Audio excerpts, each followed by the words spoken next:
അഹമ്മദ് അൽ മഗ്രിബി പെർഫ്യൂംസിൽ ഒരുപാട് പെർഫ്യൂംസ് ഉണ്ടെങ്കിലും നമ്മുടെ നാട്ടിലെ ക്ലൈമറ്റിൽ ഏറ്റവും കൂടുതൽ പെർഫോമൻസ് കിട്ടുന്ന പെർഫ്യൂമാണ് അഹമ്മദ് അൽ മഗ്രിബിൻ്റെ സമ്മർ ഊദ് എന്ന് പറയുന്ന ഈ ഒരു പെർഫ്യൂമാണ്. ഇങ്ങനെയാണ് സമ്മർ ഊദിൻ്റെ ബോക്സും കാര്യങ്ങളൊക്കെ വരുന്നുള്ളത്.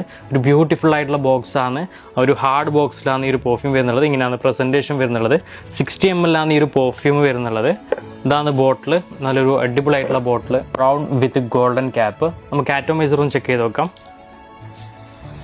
ഡീസൻ്റ് ആയിട്ടുള്ള ആറ്റോമൈസർ. അതേപോലെ ഈ ഒരു പെർഫ്യൂമിൻ്റെ ഫ്രാഗ്രൻസ് നമുക്ക് ഫീൽ ചെയ്യുന്നുള്ളത് നല്ലൊരു ഊത് വിത്ത് ലെതർ, ആംബർ, അതേപോലെ rose, warm spicy, animalic, earthy note, woody നോട്ടൊക്കെ ആയിട്ടുള്ള ഒരു അടിപൊളിയായിട്ടുള്ള ഒരു ഫ്രാഗ്രൻസ് ആണ് സമ്മർ ഊതിൻ്റെത്. ഒരു പെർഫ്യൂമിൻ്റെ ഫ്രാഗ്രൻസ് നോട്ട്സ് ആണെങ്കിൽ സാഫ്രോൺ, അതേപോലെ incense, mandarin orange, rose, cashmeran wood, patchouli, caramel, amber, oud, leather, musk, oak moss, അതേപോലെ വെറ്റിയോറൊക്കെയാണ് ഈ ഒരു പെർഫ്യൂമിൻ്റെ ഫ്രാഗ്രൻസ് നോട്ട്സ് എന്നുള്ളത്. ഒരു അടിപൊളിയായിട്ടുള്ള ഒരു ഫ്രാഗ്രൻസ് ആണ്. നാട്ടിലെ ക്ലൈമറ്റിൽ നല്ല ലാസ്റ്റിംഗ് കിട്ടുന്നുണ്ട്. അതേപോലെ യു എയിലത്തെ ക്ലൈമറ്റിലും നല്ല ലാസ്റ്റിംഗ് കിട്ടുന്ന പെർഫ്യൂമാണ് അഹമ്മദ് അൽ മഗ്രിബിൻ്റെ സമ്മർ ഊദ് എന്ന് പറഞ്ഞ ഈ ഒരു പെർഫ്യൂം.